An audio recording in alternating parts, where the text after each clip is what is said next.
Ladies and gentlemen, welcome to the Packernet Podcast. I am your host and resident fanalist, as always, Ryan Schlip. Check us out online, packernet.com. Find me on Twitter, pack_data. Well, the goal for today is relatively simple. We have a lot of catching up to do.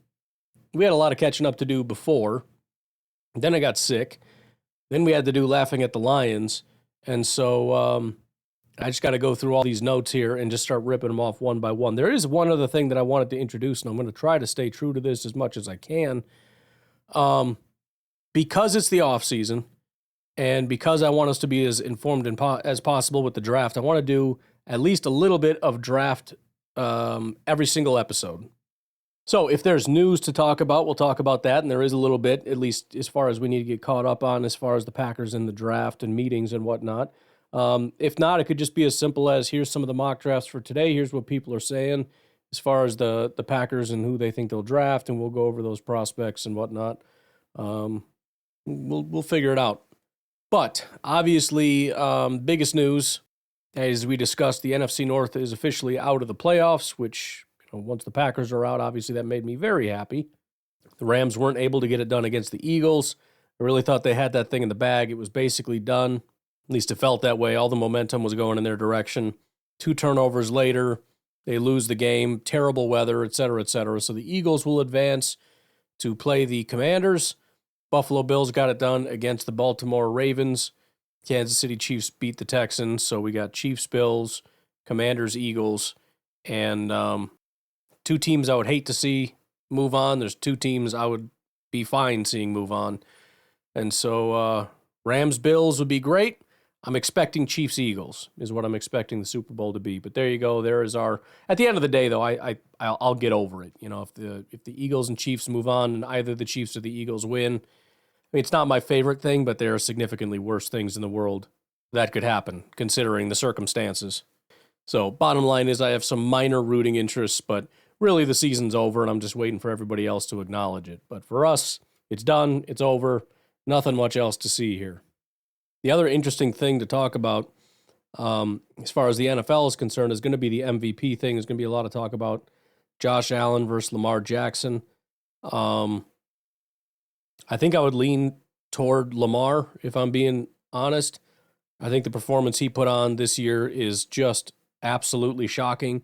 He was the highest graded via PFF.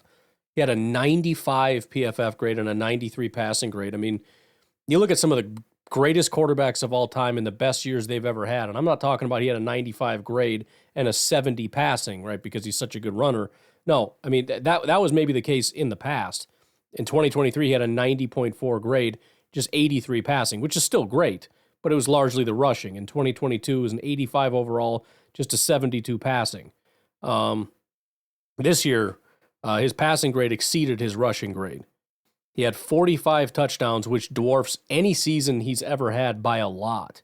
The next closest was 2019. He had 37. 4,600 passing yards, which exceeds his next highest of 4,100. His 5 interceptions are the lowest that he's had basically in his entire career, aside from 2018 where he didn't really play. He played about 50% of the snaps he played this year.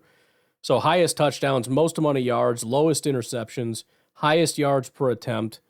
I think this is one of the better quarterback performances that we've seen, kind of, period. And I don't know that Josh Allen super competes. I mean, Josh Allen, if you were to give an MVP of who the best quarterback's been over the last 5 years, Josh Allen is on a generational run.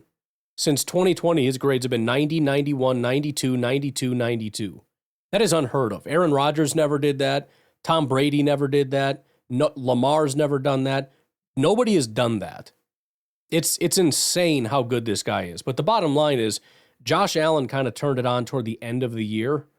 So if you look at from week 11 through the end of the year, he's probably a better quarterback than Lamar, but marginally.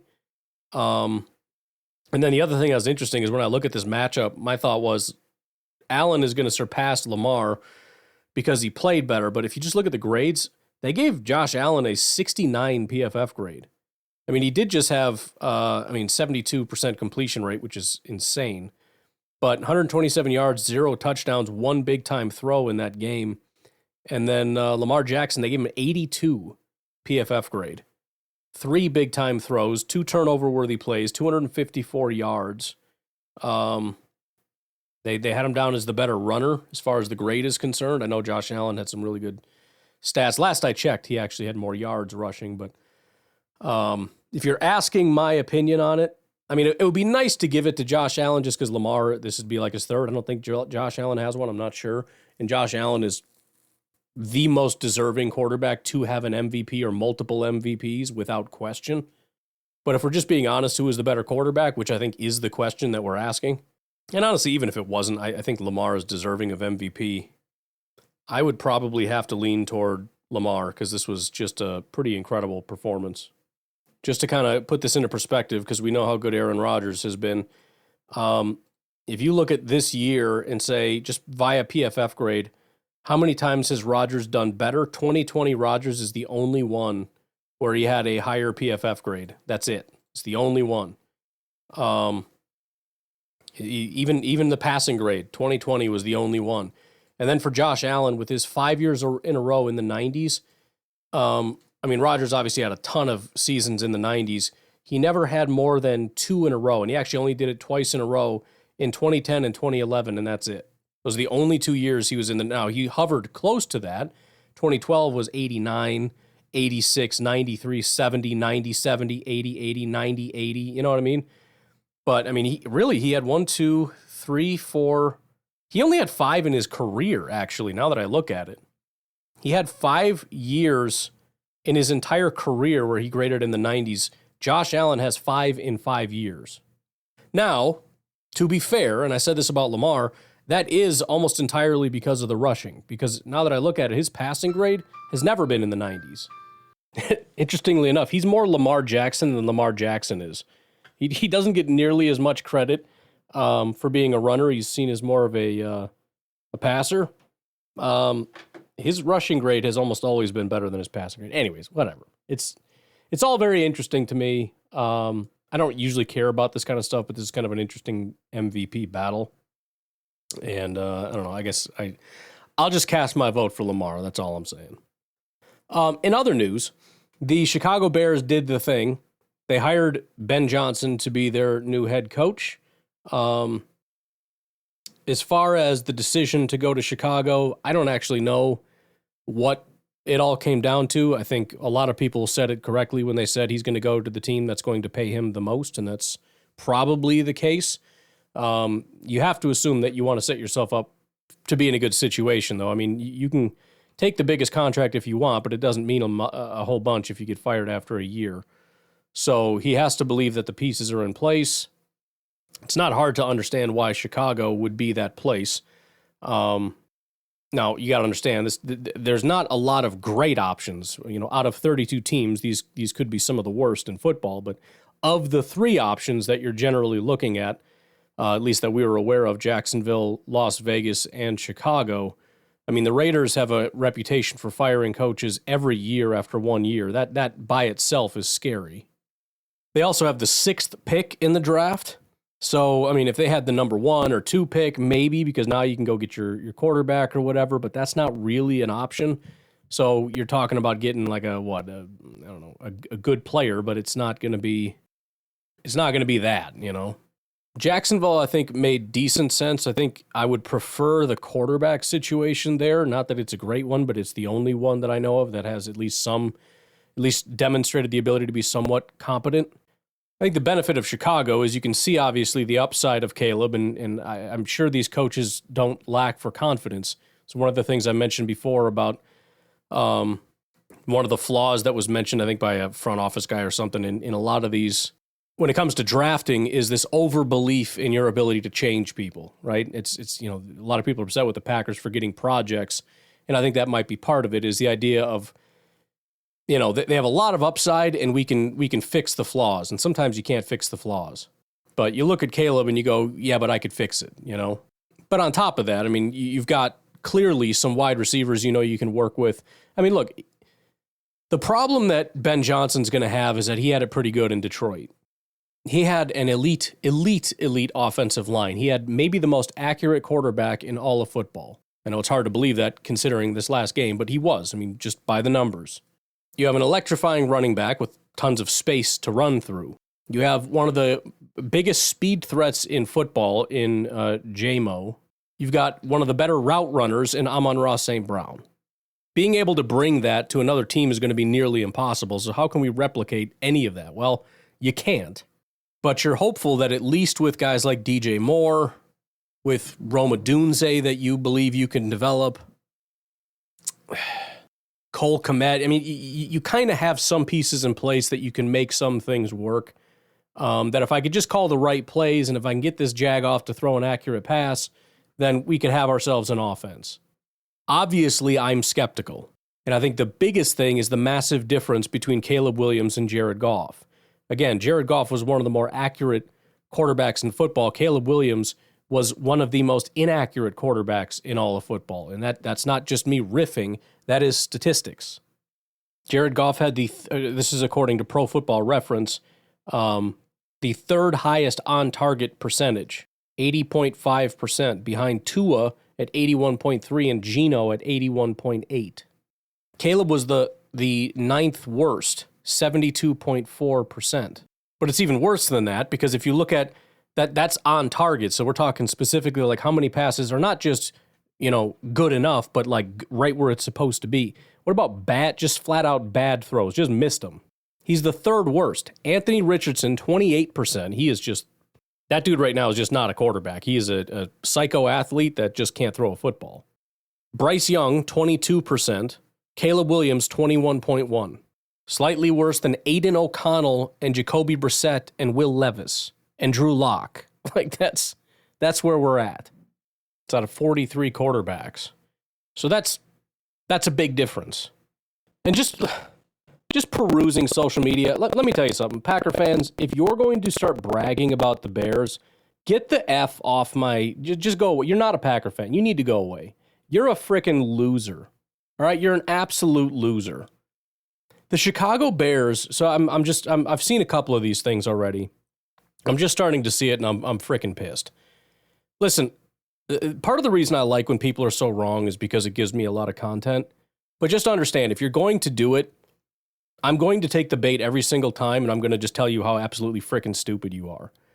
So I'm on social media right now, and so the news just came out, whatever. It's not a big deal. I mean, everyone's freaking out as though it's a guarantee that this guy, how do you know he's going to be a good coach? How do you know that?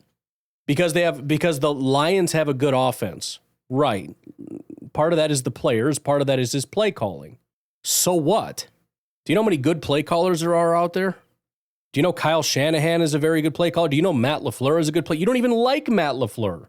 And he's your coach because he's not all the other things. So what the hell are you talking about, stupid? But Adam Schefter tweeted out, Ben Johnson has been busy assembling a star-studded coaching staff. The leading candidate to become his defensive coordinator in Chicago is former Saints head coach Dennis Allen, per league sources. Okay, whatever.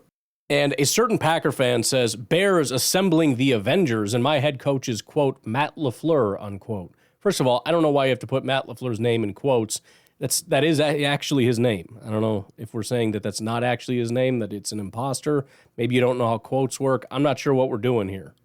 Also, the Bears up to this point have assembled a team that is one of the worst in the entire history of the franchise.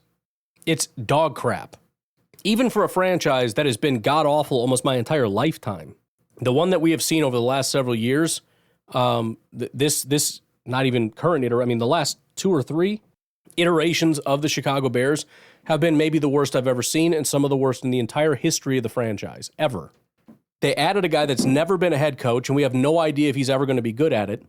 And he might hire Dennis Allen to be the defensive coordinator. So what? What does that mean? Like, this is the problem. Everything that they do from here on out, negative Packer fans that hate this team are going to say, oh, they're doing amazing things and we're doing nothing. We've already assembled our team, you dumb frickin' moron. We have Matt LaFleur, who's one of the most brilliant play callers. And yes, I'm going to say that. And you know what? Until you actually go back and watch the games, which you haven't done, and you're not going to do, because you don't actually feel like working for an opinion, you just like having one.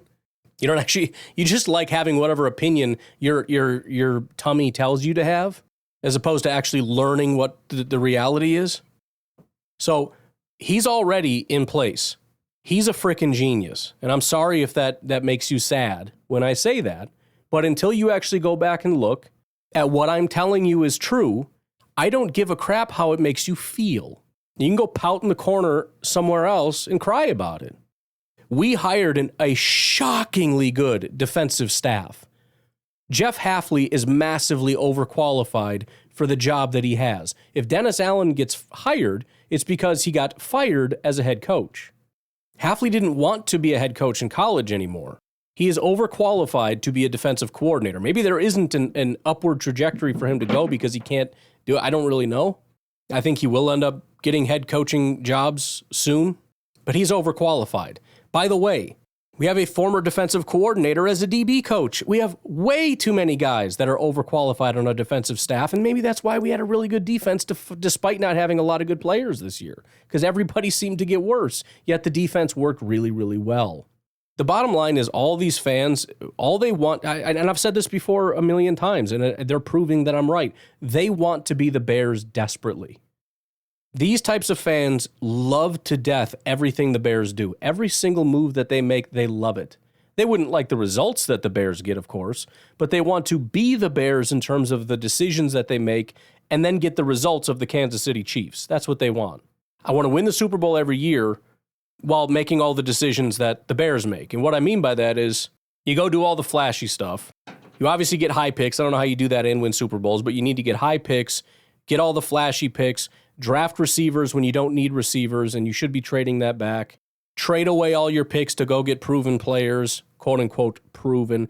Overpay for free agents that really are not that important, but you know what? They're big names, and the media tells you that they're really big guys, like the stupid linebacker they paid.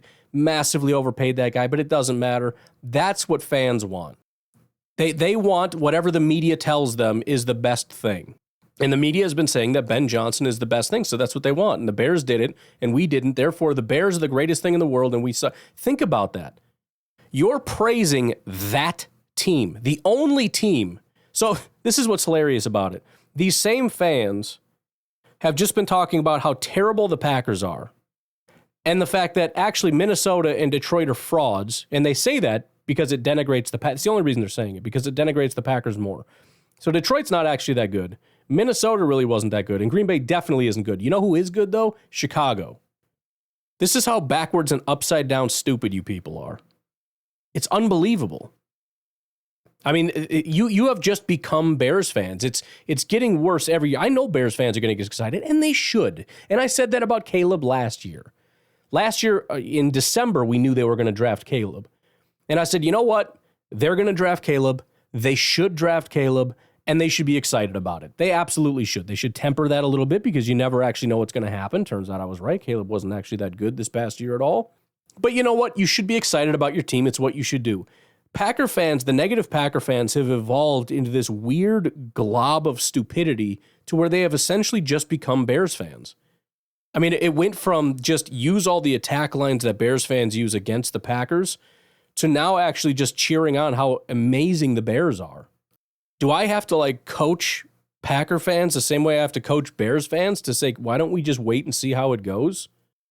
Do you understand how accomplished, actually more so, Matt Nagy was? Offensive coordinator of the Kansas City Chiefs, helped develop Pat Mahomes, the whole thing. How did that go? They've been, that's the thing. I went over this before. They've gone down every single road that you can possibly go. They went down the quarterback guru road. They went down the offensive coordinator road. They went down the defensive coordinator road. They went down the head coach, lead a locker room guy road. They went down all those different avenues, and every single one of them ended in disaster. Now they're going with this guy. What does that mean? What does that mean? I don't know if he's going to be good or bad. You don't know if he's going to be. So what? Oh, look at this. They're going to get Dennis Allen. And what? By the way, Packer fans, let's also keep something else in mind here. You understand Ben Johnson was the offensive coordinator for Detroit, right? So, as good as you think he is, and as valuable as you think he is, obviously you think the offense was entirely because of him and not anybody else. And if it was because of anybody else, then we can't attribute that to now going over to Chicago, right? So all of that leaves Detroit. Is that what we believe? Okay, so that's good, isn't it? And here's the thing. If it's going to be like one or the other, in other words, maybe both benefit, like, either Chicago gets better and Detroit doesn't get worse, or Detroit gets worse and Chicago doesn't get better, which one would be more likely? It's very obvious which one is more likely. Detroit's going to get worse because we know what he contributed to that offense. Chicago, we have no idea. Even if everything that he had comes over to Chicago, guess what? How much of that is applicable to what he actually needs to do in Chicago? He's not going to be their offensive coordinator. It's a different job, and it's a different job with different players. I don't doubt his ability to scheme stuff up, and it's probably better than a lot of the guys that were there. But there's a problem. Let me tell you exactly what the problem is. There's a lot of other offensive coordinators and offensive-minded guys that work with Justin Fields and Caleb Williams, and the offenses always ended up looking about the same, and everybody got annoyed because they wouldn't get more creative and they wouldn't do all these things. The problem is this wasn't their intended offensive scheme if they had all the best players. They had to constantly dumb down their scheme to their players, which is what good coaches do. The problem wasn't the intelligence of the scheme makers. The problem was the talent on the field. If Caleb can't execute, if the offensive line can't execute, if the running back can't execute, if the receivers can't execute, they won't be able to play like Detroit. Period. So, geez, man. I've always said the offseason is great because everybody gets to be excited about their team, and that's what we should be doing. Getting excited about the stuff that we're doing. And the bottom line is, it's all fake anyways. It's all fake hype. Everybody's going to get great. Everybody's going to be the best thing. Why would you waste your time on hypotheticals about how this other team how a rival is going to be so much better? Why would you do that? We don't know anything about what's going to happen. Why would you waste any time hyping that up? And think about how much time. It was the same with Caleb. How many Packer fans were, now we're in trouble. No, but this is different. This isn't Justin Fields. And I'm like, yeah, well, that's what they said about Fields after Trubisky. And no, you don't understand. This is different. This time they really got somebody. And what happened? He played bad. And what do the same Packer fans say? It's mostly Bears fans, but the same, well, it's not his fault. It's the coaching staff. It's this. It's like, guys, this is the same stuff you said about Fields. You don't hear yourself. Jeez, man, let it play out. And you know what? If the Bears are good, the Bears are good. They're not going to be terrible forever. Just like Detroit wasn't terrible forever. It was almost forever, but they figured it out, and now they're good. And you know what? They're not going to be good forever. So you ride out the storm. They didn't win the Super Bowl. This was a just insane powerhouse of a football team. Easily the best team this year was Detroit. We got lucky that they got ravaged by injuries and they couldn't get it done in the end. Good. Now, hopefully moving forward, they're not this good. They start to lose front office people. They start to lose coaching staffs, and they start to spiral back down to being poverty again. We just got to weather the storm once in a while because that's part of what it means to be a great franchise. It doesn't mean you win the Super Bowl every year. It means that while other teams ebb and flow, while other teams occasionally flurry up because they get lucky with, oh man, we just found this good staff and we found all this stuff, but then eventually they all go away because they don't have this consistent pattern of just staying up and staying up and staying up and staying up. So you fight and you fight and you fight, and sometimes you got to weather the storm, and sometimes you're just trying to survive these powerhouse teams coming at you. I don't think the Vikings are going to be very good next year, but I think there is a window where they could potentially be a powerhouse in the next 2 to 3 years or something. I don't really know. And if they are, well, you got to weather it. And yeah, maybe Chicago got a good staff. I mean, I know they have a bad GM, so it's really hard to figure it out. But you might have a perfect storm situation where Poles has his first ever really good draft class, along with, even though, do they have picks this year? I think they do. Yeah, Chicago has first, 2 seconds, a third, fifth, sixth, seventh, seventh. So they got plenty of picks. But yeah, I mean, maybe they can get lucky and get a bunch of good picks, and then those players play well, and Johnson can put them all together and put some good plays together, which I have no doubt. I mean, he's very, very good at it. Not going to be good forever. The NFL continues to evolve, et cetera, but who knows, man? Maybe he's Andy. Well, he can't be Andy Reid because Andy Reid is a very different story. Andy Reid would be closer to Matt LaFleur, if we're being completely honest, where he spent, 19 years as a head coach, and before he ever won a Super Bowl. He was never seen as much of a guru wizard as he actually was until he won a Super Bowl, but now that he has, everyone acknowledges that he is, because that's how ridiculous people can be. Not that he was any less talented when he was with Philadelphia, but I don't know, man. I just relax. Listen, I didn't want him to go there, but I don't know what's going to happen.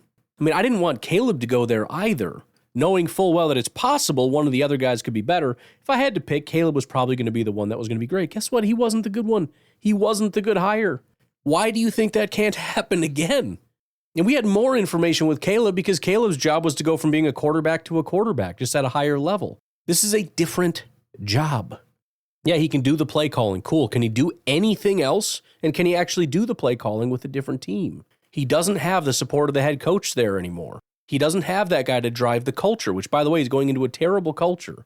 What happens when this amazing playbook has to get shrunk down because your quarterback can't do anything? Then what do? How many trick plays you got in your back pocket? So let's calm down a little bit, okay? Anyways, that went a long time. Why don't we take a break?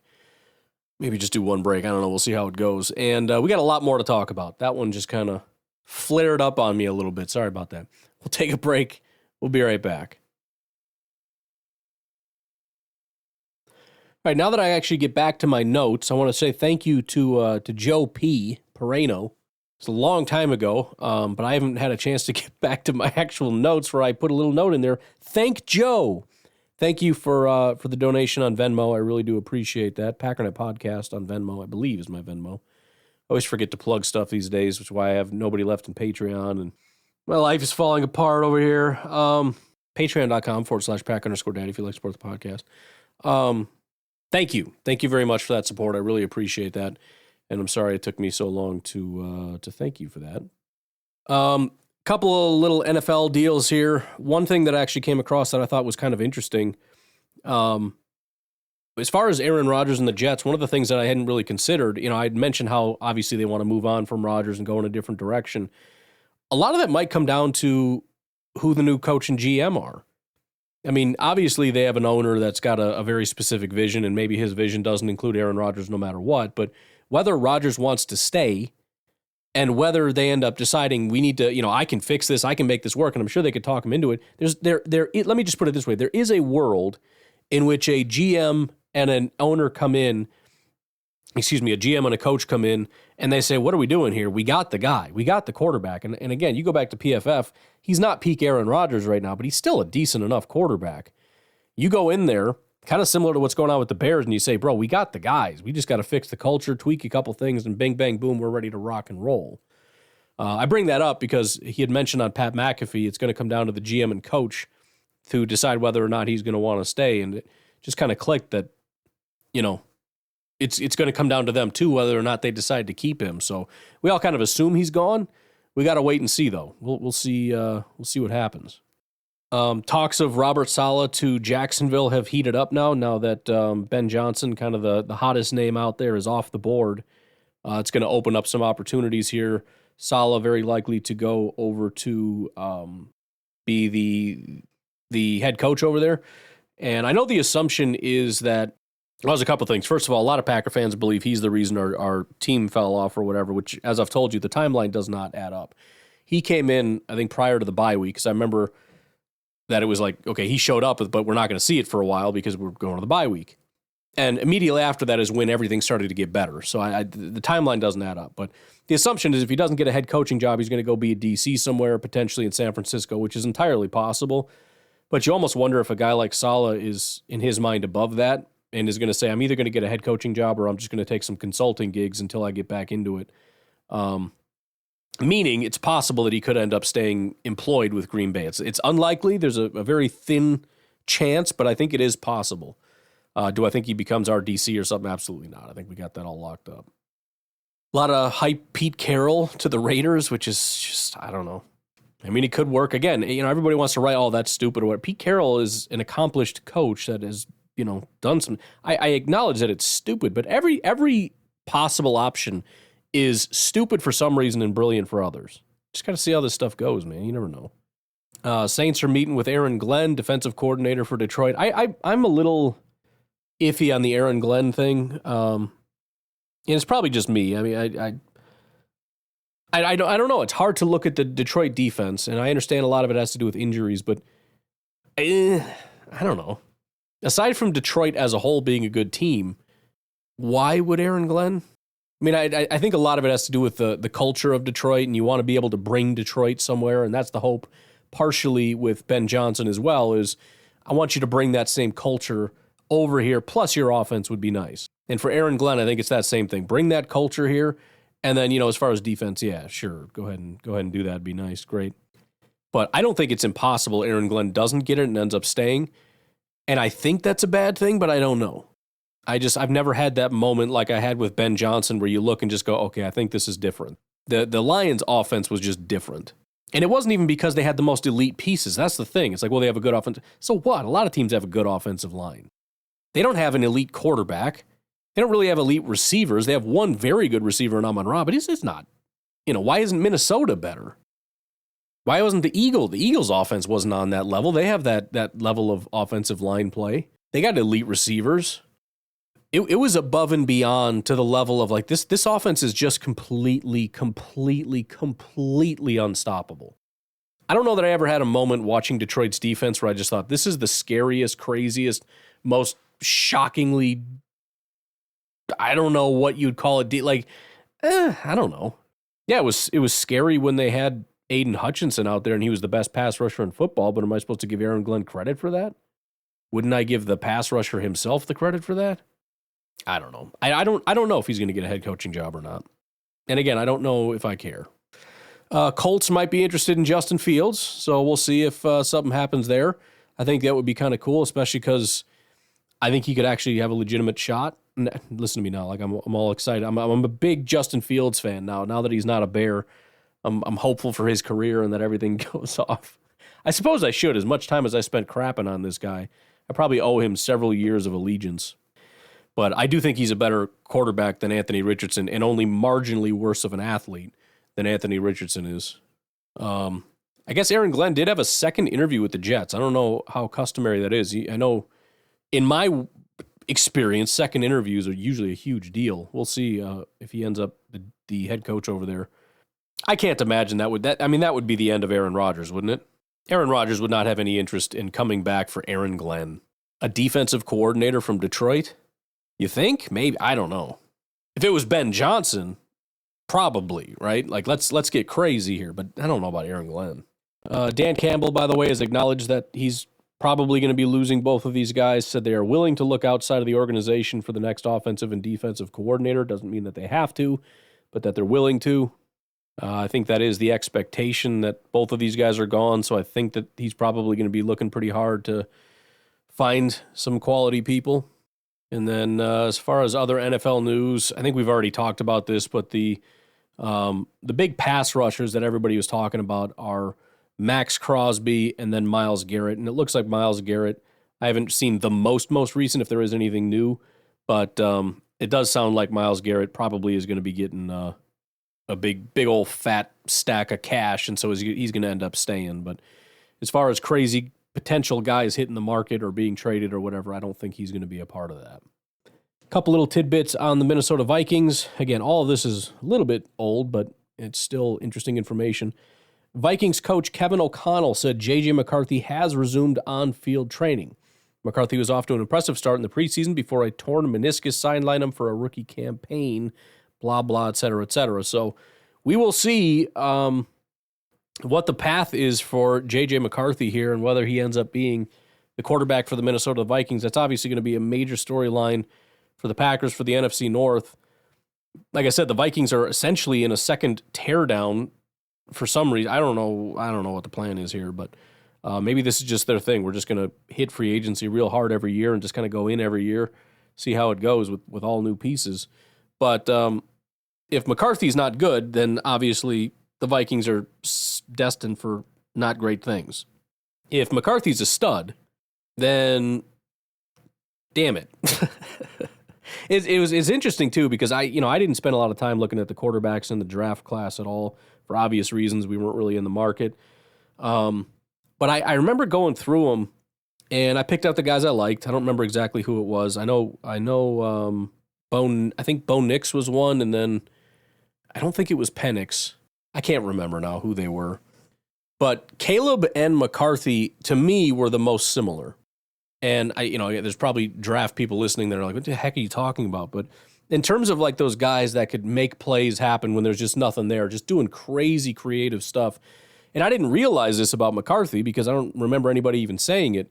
But when I went back and watched it, that was what I noticed, is just kind of doing off-the-wall stuff.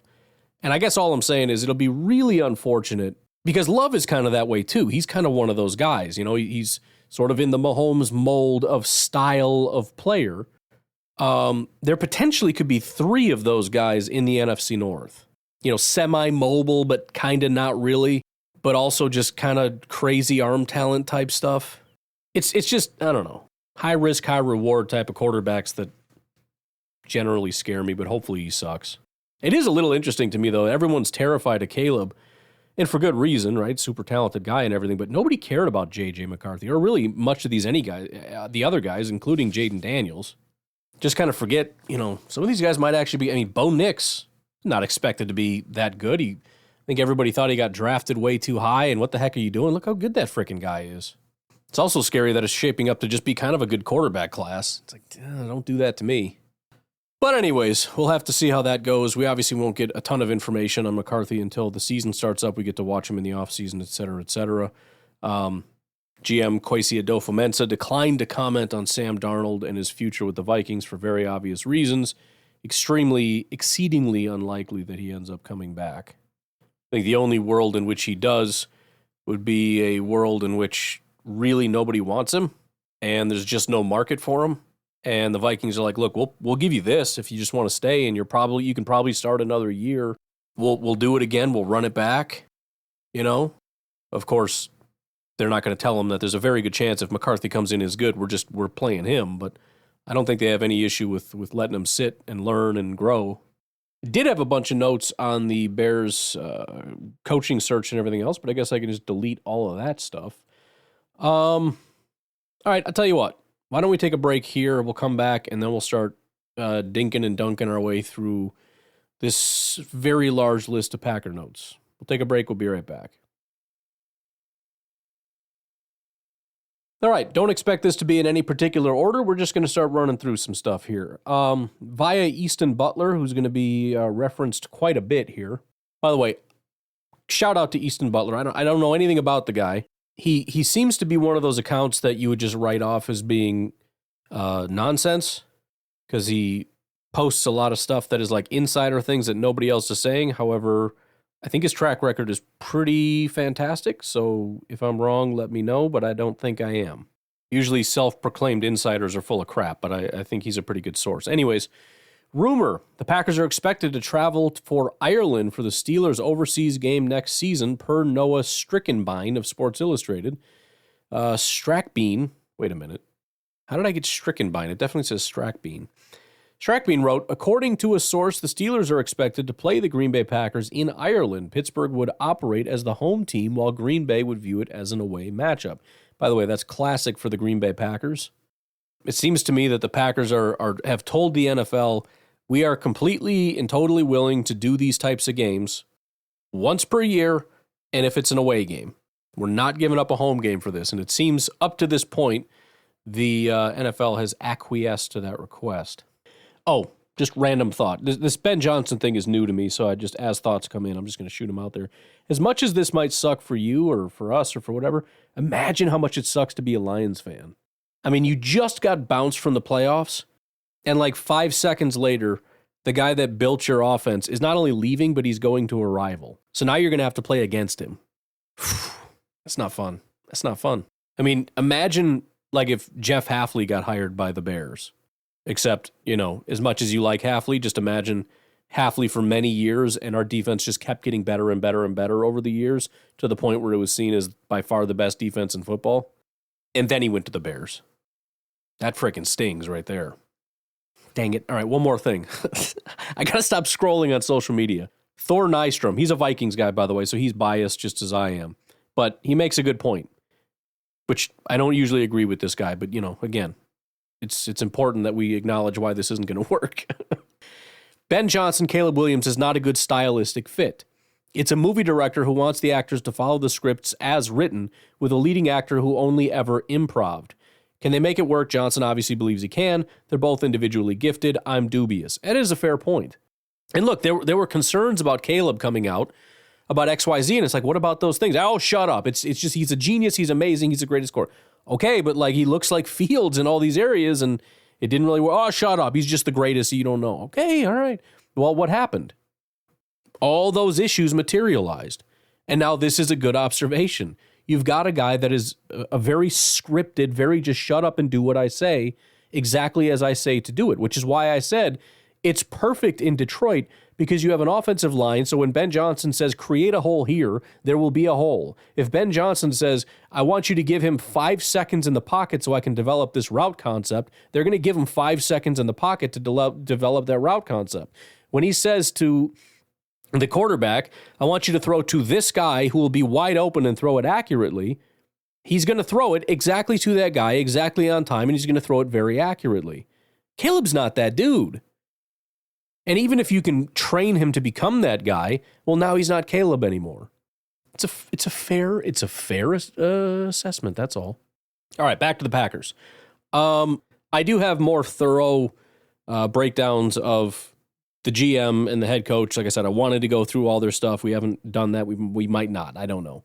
But I want to highlight this because I did save this note. This is via Andy Herman. He says, Goody said that Josh Myers had his best year and that Jordan trusts him very much. I think this is important because as fans, Josh Myers is gone. It's done. It's over. We need to find a new solution. We underestimate how much the Packers, first of all, outright disagree with us, respect Josh Myers, and how much of an impact he has in the locker room and with our quarterback. I think it's entirely possible that the Packers might be looking at this situation and say, okay, he's not the greatest blocker in the world, but the center position is a very all-encompassing thing that requires a lot of X, Y, and Z, and I think that's a big part of the reason they brought him in, because he was seen as a very intelligent guy that can handle all the nuances of being a center, and I think maybe he does those things very well. Because if we're just looking at PFF grades, which I've said before, they do generally align with what the Packers will tell us. This was several years ago or whatever, but they would talk about we thought that these guys had the best game, or as far as offensive line play, it always pretty well lined up. So it wasn't just completely arbitrary. However, when it comes to Josh Myers in this situation, I think this is a situation where they disagree. Kind of brings me to another point, which leads into a much bigger discussion. But Matt Schneidman had a sit down. Episode 5, Matt LaFleur wraps up the 2024 Packers season. I have not listened to the podcast, but there were some takeaways from it. One of them he highlighted in a post. He says, Matt LaFleur named 11 guys he leans on to gauge the locker room pulse. Now, I don't know exactly what that means. I don't understand even necessarily the point of the question. I'd probably have to go back and listen to it. It's very strange. It's in other words, I don't know exactly what it tells us. Like, who do you go ask? I don't know. But a couple big takeaways here. Here's the list. Jordan Love, Josh Jacobs, Christian Watson, Tucker Kraft, Elton Jenkins, Josh Myers, Kenny Clark, Rashawn Gary, Quay Walker, Keyshawn Nixon, Xavier McKinney. Now, are there any that stand out? Jordan Love is obvious. I mean, it's not obvious because, again, I don't fully understand the question. But let's just think of it as who are the leaders in the locker room. Jordan Love is obvious. I think Josh Jacobs and Xavier McKinney, we learned very early on, are leaders on this team. They do things the right way. Great culture guys. They established that in year one.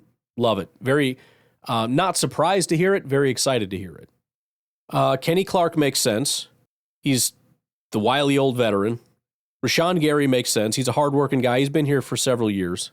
After that, it gets a little bit more iffy. The only receiver named is Christian Watson, and I think that's another aspect here. I think we underestimate how much they love Christian Watson, which I'm happy about because obviously I do too, as you may have learned over the years. I'm a big Christian Watson guy. I think they are too. I think among the receivers, in their mind, Christian Watson stands alone, and it's not just on the field yardage production, which is all we tend to care about. There are other things on the field, a lot of things that we can't see. Not only just the things we can, where, he drew away that safety, which created space, which did this and that and the other. That's all great too. But what about guys that run the right route or at the right angle or at the right time? What about guys that just put in the work on the field, off the field? What about guys that have the right attitudes in the locker room? What about guys that carry themselves the right way and conduct themselves the right way? I think they believe Christian Watson stands out, and I think that's evident in here. Again, he's the only one that's listed. They didn't list Romeo. They didn't list Wicks. They didn't list Reed. Quay probably shouldn't be surprising. It is worth a discussion, though, because we have a question about a fifth-year option for him. I think most of us would say no, but we have to remember he's the guy with the dot on the helmet, right? I think the Packers like him. I think they respect him. I think he's respected. Doesn't guarantee anything. I'm just pointing these things out, that he's on this list. Keyshawn. Now, there were some weird comments. I'm not doing that anymore as far as the returns. I think that was a stupid comment, but Matt LaFleur addressed it and just kind of laughed about it. We overanalyze everything. That's what I do. It's my whole gig here. But he just kind of laughed. He's like, yeah, I don't know why he said that. I love that guy, though, whatever. There's another guy I think that they love, and it's understandable. He's a versatile piece. He can play the boundary. He can play the slot. He could, they've talked about they could put him on offense if they really wanted to, and he wanted to be on offense. He can do kick returns. He can do punt returns. And I'm not super adamant that we have to get rid of all these people necessarily. I would like to improve these positions. I'd like to find somebody better than Quay and better than Keyshawn, but at the end of the day, we got to understand, first of all, they're not going to just cut everybody on the team and rebuild everything. And you got to start by acknowledging who sort of the core pieces are and say, if maybe remove those from the list of guys that probably aren't coming back or that they're going to make some kind of decision on or whatever. Elton makes sense, right? He's a good football player. He's been there for a while, solid guy, versatile piece, all that stuff. That one checks out. And Tucker's cool to see, too. I would not have thought Tucker would have been on there. I mean, he's a good football player and all, but in terms of kind of having somewhat of a more prominent role than anybody else, than Jaden, or it's good to hear. And I tell you what, we learned, and maybe forgot, but learned how valuable they think that he is. And I think if Matt LaFleur is beating himself up about anything, it's not getting Tucker the ball more. We remember early on, there was a time, even early in the season, I mean, he wasn't out there 100% of the time, and what the heck was it? It was early in the season. They had talked about, he said he wanted to come off, and he tapped his helmet, and the coach basically told him, no, you're not coming off, you stay on the field. So, I mean, they love Tucker, and that gets me excited because it's they understand that he's nowhere near his potential yet. And one of the things Matt LaFleur had talked about is, part of his benefit is blocking, so it's, one of the questions that he was asked is, do you think you should be putting him in the slot a little bit more? And it's we'd love to have him in the slot, but then we don't have him in line blocking. So you can't do the block release thing. You can't just have him straight blocking in the run game, whatever. I mean, he's just now a slot guy. So yeah, I mean, bottom line, I wish we had 3 of them so we could have him do 3 different things at once. That would be great. But we have 1, and so we got to, whatever. But then is Josh Myers, right smack dab in the middle of the list, as he should be. In the center of the list, in case you missed that. So I don't know, man. I don't think he's going anywhere. I would just be so surprised for them to say he had his best year ever. To say he's one of the 11 guys he leans on to gauge the locker room pulse. Again, not entirely sure what that means, but one of the 11 guys he leans on most. I don't know that the offensive line is going to be shaken up as much as a lot of people would maybe like it to be. And again, I do think it's better than we think it is. And I think we would all agree that we know it could get better as far as run blocking. And the coaches can talk until they're blue in the face about what I couldn't give a crap what the coaches say. And I don't know what they say as far as specifically run blocking. That could be better. There's no doubt about it. But how much are you going to shake up just the cohesion of the line? And again, the center is such an important piece for so many different reasons. The communication between the quarterback and the center, and then from the center out to the other pieces, the other players calling stuff out. I think he is sort of like the field general on that offensive line, making sure everything is right, and I think he's doing a good job with that. And from my perspective, it's unfortunate because I don't care for how he's performing. I really don't. But there's my preferences, and then there's what I think is reality. And I think reality, as it's unfurling before our eyes, is becoming more and more a thing where Josh Myers isn't going anywhere. Now, that doesn't mean that they don't draft some people and give them opportunities to compete and over time take his job away from him. But I don't know. I don't really right now see a situation where he's not our center in 2025, I guess is what I'm saying. The other major thing about this list when it came out isn't as much who's on it. In fact, most people didn't point out who was on it. They pointed out who wasn't on it. And the big name that wasn't on here is Jaire Alexander. Now, again, I don't know what this means, and maybe Matt LaFleur just, he's just rattling off guys in the back of his head and he forgot. But even that, it's like, okay, but you still forgot. So it wasn't on the front of your mind exactly to list him. It's kind of the whole problem, isn't it? But as far as, just using this as a learning tool to say, who does Matt really feel like are his guys that he can lean on, that he can, talk to, that to represent this, that, or the other. I mean, right now, if he wants help on defense, he goes to Rashawn, he goes to Xavier McKinney, he goes to Kenny Clark. He doesn't go to Jaire. And I do think that that's telling, right? I mean, I've been defending Jaire. I don't like to speculate that he's a cancer when I don't really see any evidence of it. There was one incident that wasn't even like a cancerous incident. It was him wanting to go do something and didn't ask for permission. It was a stupid thing, but there's no reason to believe that there's anything more than that. Well, there's been a lot of weird things going on with Jaire that, again, it's like, okay, it's weird, but let's not speculate too much. It's whatever.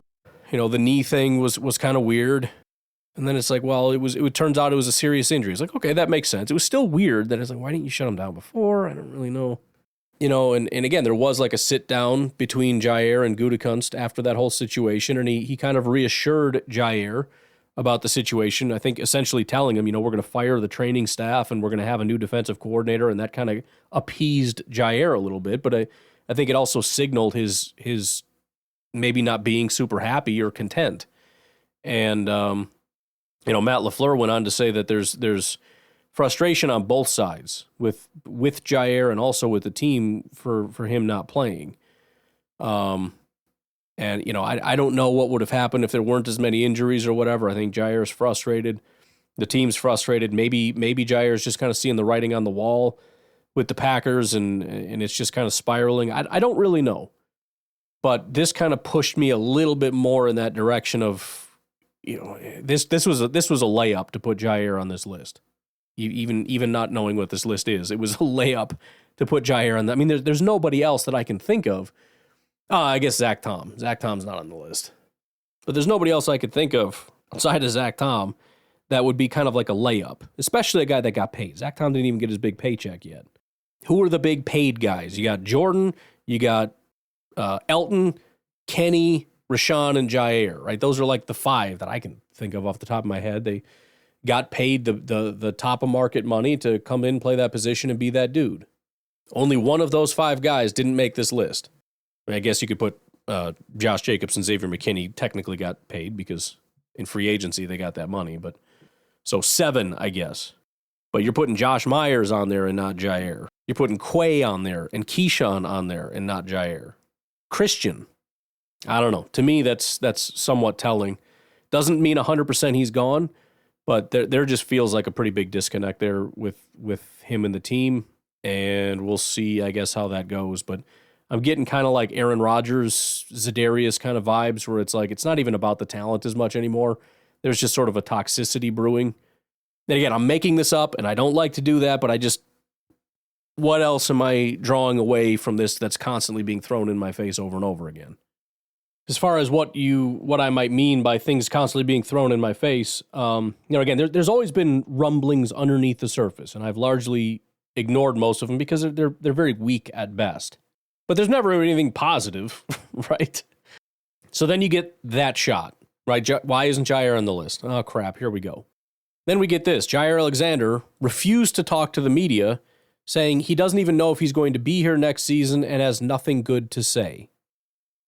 I don't know how else to take that. I mean, it's one thing if he just said, I don't know if I'm going to be back next season.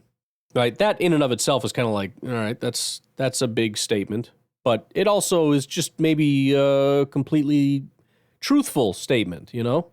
You never know. Anything could happen, I guess. Although, considering your contract situation, it's not like you're a free agent, so that's a little weird. But, whatever. But then to add, he doesn't have anything good to say. I mean, he's flat out saying he doesn't believe he's going to be back, and to not have anything good, it's essentially, if I could retranslate it, they don't like me and I don't like them, right? So, I don't know, man. And as much as I hate stuff like this, because it sucks. It's really hard to get a guy with the skill level of Jaire. It just is. And it sucks to just not have it anymore. And, now what do you do? Like, it's so easy. And like I said, look at the Minnesota Vikings. Look at how many first and second round swings they've taken at corner. And guess how many of them have hit in the last, 5 years or something? It's roughly 0.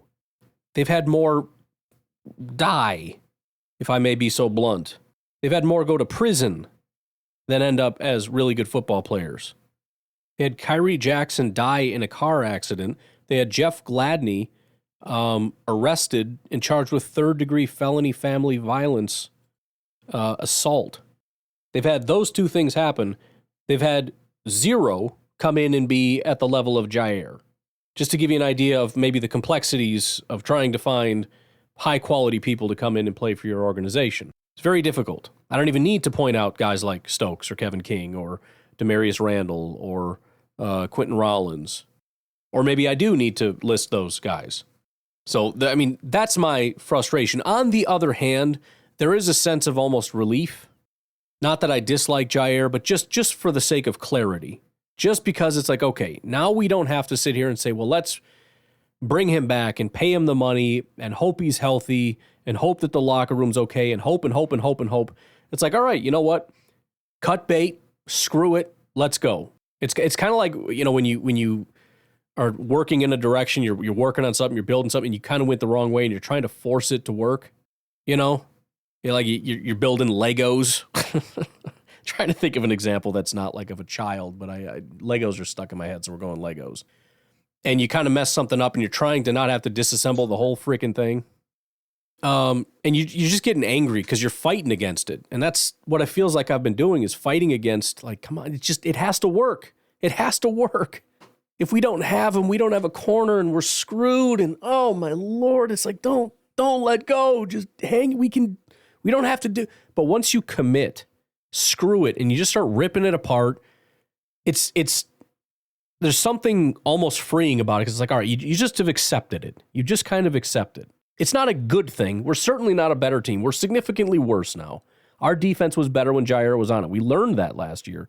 When Jaire went off the field, everything kind of started to fall apart. Now, they figured it out, and the defense got better, but it was night and day. There was just stuff we couldn't do when Jaire wasn't out there, and that's our reality now, and that sucks. But now, and again, I don't know this 100%, but let's just assume, now we have clarity. We need a freaking alpha dog cornerback. We got to go get him. We need a pass rusher, maybe a little bit worse. I don't know. I might disagree with that and say we need a corner, but it seems as though the team is determined to get a pass rusher. Fine. If we have the ability to go out and get a guy in free agency and then go attack at corner, I'm all in, man. I'm all in. But I do think at this point there is absolute clarity on the cornerback position. In my opinion, we don't have one.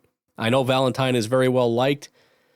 I'm impressed with what Jeff Hafley was able to do, because in my opinion, he was working with Kevin King and Ladarius Gunter, and he made them look like superstars. But at the end of the day, it's Kevin King and Ladarius Gunter, and that's what they are, and we need to do better than that. And I don't mean any offense to Valentine and Stokes and Keyshawn or whatever, but that's not the answer to anything. So we have clarity. And unlike the pass rush thing, where it's like, well, maybe the 4-3 thing got away from us, and maybe, Rashawn will take a step, and Lucas Van Ness kind of got screwed because, year one wasn't great. He didn't play hardly at all, but and then they had to switch him back. So they had to get him to be a stand-up outside linebacker type of guy, whatever. Some people thought he should be even interior. So it's like, okay, we got to make him now this stand-up outside linebacker. So we train him on that for a year. And then it's like, oh, never mind. Now you got to go back in the dirt, and we got to train you to be a 4-3 guy. And then I don't know. So the point is that there's a path in which you can see, okay, year 2 in the system, some guys could maybe start to get better. I don't see that anywhere with corner. I don't see a corner out there that's like, oh, he's a freaking superstar. Just give him another year in the system. I don't have that faith in any of the guys that we have. At the very least, there's nobody that I would say, oh, they're irreplaceable. There's very few of those guys on this team to begin with. So yeah, let's go swing as hard as we can at some serious competition, and let's see if we can upgrade some of that stuff. So I guess that's where I'm at with Jaire. I wanted it desperately to work. It seems like there's some toxicity there between the team and him, and if there is, I mean, I've learned that that's a very serious thing, and you got to purge that. You can't have that. So it is what it is. All right, we got plenty more to do, but we're going to stop there. However, I did promise a little bit of NFL draft talk, so why don't we do that real quick? Oh, by the way, I should probably mention this. Ken Ingles also posted this. Getting a million questions on the Jaire contract. If released, traded, retired before June 2nd, it's an $18.1 million dead cap hit in 2025, and then 6.9 cap space saved in 2025. If released, traded, retires after June 1st, it's 7.9 this year, 10.2 next year, 17.1 space saved in 2025 is how that pans out. I'm going to keep it a little bit shorter. I was going to plan on elaborating a little bit, but let's just, you know what? Screw it. We're not going to do that. Let's do this. Dane Brugler. You all know Dane Brugler, right? Dane Brugler is the guy over at The Athletic, big draft guy. He does the Beast draft guide every year, which I love. It's an unbelievably thorough draft guide. Anyways, he did on January 15th a mock draft. I don't know which one this is. Maybe it's his first one or his 10th one. I don't know. But he did a mock draft. So I just want to go through it real quick. Not just for the Packers. Let's just go through all the picks in the first round very quickly, and we'll slow down when we get to the Packers, just to kind of give us an overview of where we're at right now. Let's get our footing. So first of all, and this is one of the things that'll have to be monitored right out of the gate, is not only the first pick, but who is the top player / top quarterback. The top two guys over at NFL Mock Draft Database, which is a really good site. They actually did what I used to do manually, which was cool when I did it, because I could actually kind of see behind the curtain and everything else. But now that they're doing all the work, I don't really need to. The bottom line is they just aggregate all of the different mock drafts and big boards and put them together into one big board to kind of give you an overview of what people are saying. But they do have Cam Ward as the number one prospect, then Jaire Sanders, then Travis Hunter out of both of those last two out of Colorado. But number one, Tennessee Titans select Cam Ward, quarterback out of Miami. Cleveland at number 2 takes Abdul Carter, edge out of Penn State. They have him at number 4. Then Travis Hunter, the cornerback wide receiver out of Colorado, going number 3 to the Giants. The Patriots, they have taking wide receiver. He pronounces his name Tetro. I go, but everybody else calls him T-Mac. I'm just calling him T-Mac. He's sort of the phenom wide receiver that everybody's excited about. But, yeah, he's pretty fun. That's the guy everybody's going to say we got to find a way to trade up to get him for some stupid reason because he's a wide receiver and everybody wants him. Jaguars cornerback Will Johnson. Raiders Jaire Sanders, so they have him falling to 6, which isn't that crazy, but there you go. Jets Mason Graham, defensive tackle. Panthers edge rusher Jalen Walker. Saints take Malachi Stark, safety out of Georgia. Bears get Josh Simmons, a tackle. 49ers, Armand Membo, offensive tackle or guard. Cowboys, Luther Burden, wide receiver out of Missouri. Dolphins, Will Campbell, tackle guard. Colts, Tyler Warren, tight end. Falcons, Shamar Stewart, defensive line, Texas A&M. Cardinals, Derek Harmon, defensive tackle out of Oregon. By the way, Harmon, first of all, I don't know why you list him as a defensive tackle, but I already got my first clip up of that guy on social media, the first of many. I'm going to start posting some stuff about some guys, but potential guy for the Packers. Obviously not if he goes at 16, but we'll see. Cincinnati Bengals, Michael Williams, edge out of Georgia. Seahawks, Kelvin Banks, tackle guard out of Texas. Buccaneers at 19, James Pierce, edge rusher. Denver Broncos, Ashton Genty, running back. That dude's pretty fun guy. That's one of those things that, Packer fans are going to say it's worth it just to get him. No. Steelers, Emeka Egbuka, wide receiver, Ohio State. That would be a fun and interesting one to look into. It's another one I think Packer fans are going to be excited about. We'll see if he makes it to where the Packers are. Chargers, Colston Loveland, tight end, Michigan. We'll skip the Packers just to keep going here. Vikings, running back Caleb Johnson. That would be interesting. Texans, Tyler Booker, guard. Rams, Josh Connolly Jr., tackle. Commanders, Mike Green, edge. Baltimore Ravens, Donovan Jackson, tackle guard. Bills, Siobhan Revel. It's another one that I think is very interesting for the Packers. Super talented, scary dude. Small school, but still. There's been several small school corner guys that have really blossomed, so I think that's going to help him quite a bit. Eagles, get an edge rusher, go figure. Why not? JT Tuimoloau. Chiefs, Kenneth Grand, defensive tackle. Lions, Nick Scordon, edge rusher. All right, Green Bay Packers, at 23. We have Tyleik Williams, defensive tackle, Ohio State. He says the Packers' defensive line was disappointing this season, and the front must balance the possibility of players already on the roster getting better against adding premium talent. If general manager Brian Gutekunst looks for an upgrade in the first round, Williams and his disruptive nature would make sense. Now, the only question that I would have is, can the guy rush the passer, which is really interesting because in the past, I would have said almost the exact opposite. Obviously, you always want pass rush. That's a gimme. But at the same time, we've really struggled. And if you just bring me a pass rusher, like the last time we drafted a defensive tackle in the first round, pure pass rusher, if you're just doing that, then I'm worried because we don't have any run defense, which is what we need. Now I feel like we do have run defense. We need a pass rusher.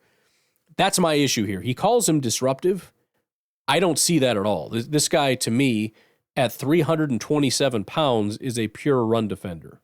Now, fine if that's something that you're interested in, but I don't see how. I've almost never seen guys like this go in the first round. These are second-round prospects.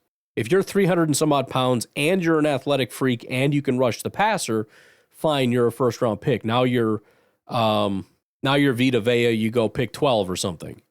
But Mr. Tyleik Williams here, 89 run defense grade, 61 pass rush grade. He only had one good pass rush grade, 69.8 against Iowa, 20 pressures and 3 sacks out of 291 attempts. I mean, that's kind of awful. So that's going to be a no from me, dog. All right? It's a big no for me to sit here and say we need a big nose tackle to help us with run defense. I mean, that's not what he said, but that's all I got, and I don't know where you're getting disruptive from unless you're talking that. Dane, you let me down a little bit, dog. But anyways, again, we're going to be doing this every day just to kind of get familiarized with stuff, start having some conversations, some dialogue, start getting to understand and know and just kind of be on the same page with this stuff, all right? All right. You guys have a good rest of your day. I will talk to you tonight, tomorrow, whatever. Have a good one. Bye-bye.